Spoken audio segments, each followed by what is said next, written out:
नमस्कार. काल आम्ही केंद्रीय निवडणूक आयोगाच्या प्रतिनिधींना भेटलो आणि आज आम्ही राज्य आणि केंद्रीय निवडणूक आयोगाच्या प्रतिनिधींना दोघांनाही भेटलो.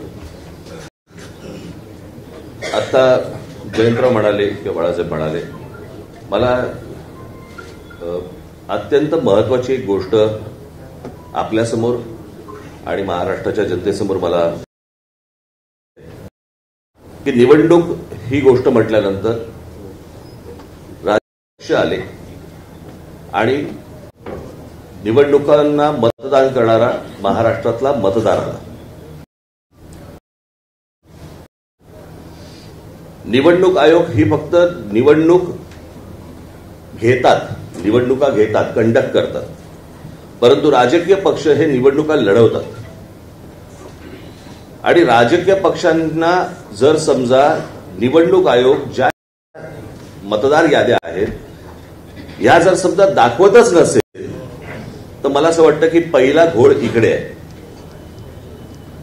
की आम्ही तुम्हाला याद्याच नाही दाखवणार.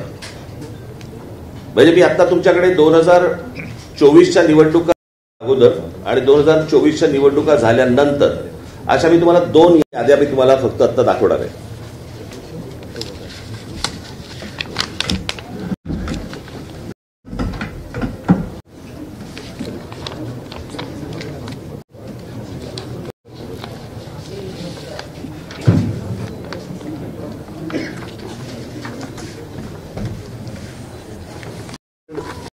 दोन 2024च्या निवडणुका ज्या वेळेला झाल्या त्यावेळेला ज्या निवडणुकांची जी मतदारांची यादी होती ती मी यादीचा काही एक छोटासा तपशील मी फक्त आपल्यासमोर मी वाचून दाखवणार आहे. याच्यावरनं तुम्हाला साधारणपणे मला असं वाटतं पत्रकार बोलले नाहीत मध्ये तर बरं होईल.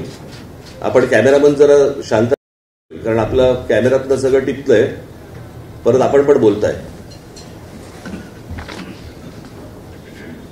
2024च्या अगोदरची जी यादी आहे त्याच्यामधली फक्त मी काही नावं आपल्याला फक्त आपल्यासमोर मी वाचून दाखवतो, म्हणजे साधारणपणे यादीमध्ये काय प्रकारचा घोळ आहे हा आपल्याला आणि महाराष्ट्राला लक्षात येईल. मतदारसंघ 160 कांदिवली पूर्व, नाव धनश्री कदम, वडिलांचे नाव दीपक कदम, वय वर्ष 23.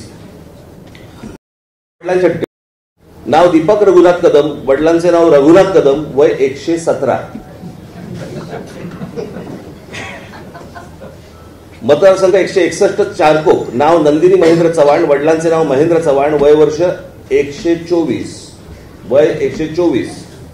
आता वडिलांचे डिटेल्स, नाव महेंद्र कुमार श्रीनाथ चव्हाण, वडिलांचे नाव श्रीनाथ चव्हाण, वय 43. कोणी कोणाला काढले तेच कळत नाही.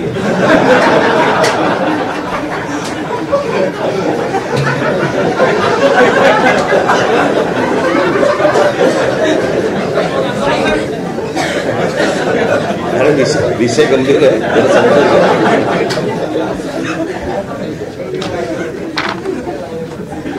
हा 2024च्या निवडणुकीच्या अगोदरचा घोळ. 2024 नंतर त्यांनी त्यांच्या वेबसाईटवरती यादी जाहीर केली ज्याच्यामध्ये फक्त नावं आहेत, फोटो नाही, पत्ता नाही, काही नाही. आणि मग काल आम्ही जेव्हा केंद्रीय निवडणूक आयोगाशी बोलत होतो की नाही हे राज्य निवडणूक आयोगाकडे येतं. आता राज्य निवडणूक आयोगाकडे आम्ही भेटल्यानंतर राज्य निवडणूक आयोग म्हणते हे केंद्रीय निवडणूक आयोगाकडे येतं. दोघेही प्रतिनिधी हे केंद्रीय निवडणूक आयोगाचेच प्रतिनिधी आहेत. आणि म्हणजे महाराष्ट्रातल्या राजकीय पक्षांना या संपूर्ण मतदार याद्या न दाखवण्याचं याच्यातनं काय मिळणार आहे तुम्हाला? यातनं फक्त घोळ होणार आहे. आणि आता आम्ही फक्त त्यांच्यासमोर एवढंच सांगितलं की या मतदार याद्या जोपर्यंत सुधारणा होत नाही, तुमची सुधारणा होत नाही, तोपर्यंत निवडणुका तुम्ही घेऊ नका. आता साधारण आपण जर समजा महानगरपालिकेच्या किंवा स्थानिक स्वराज्य संस्थांच्या निवडणुका जर समजा आपण पाहिल्या तर गेल्या 5 वर्षामध्ये निवडणुका झालेल्या नाहीयेत. मग जर 5 वर्ष जर समजा या निवडणुकांमध्ये गेलेली असली तर मग याद्या सुधारण्यासाठी अजून 6 महिने गेले तर काय फरक पडतो? असं वाटतं की या याद्या सुधारल्याशिवाय त्यांनी निवडणुका घेऊ नये हेच आज आम्ही त्यांना सर्वांनी सांगितलेलं आहे.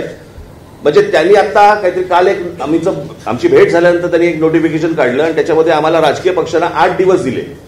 म्हणजे हे 6-6, 8-8 महिने काम करणार आणि 8 दिवसामध्ये यांना सगळ्या छाननी करून द्यायची, कसं शक्य आहे?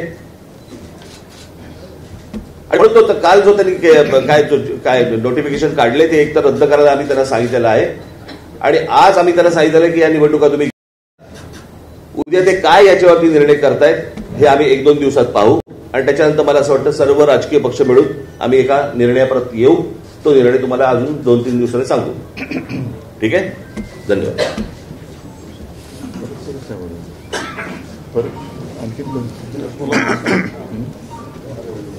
एकूणच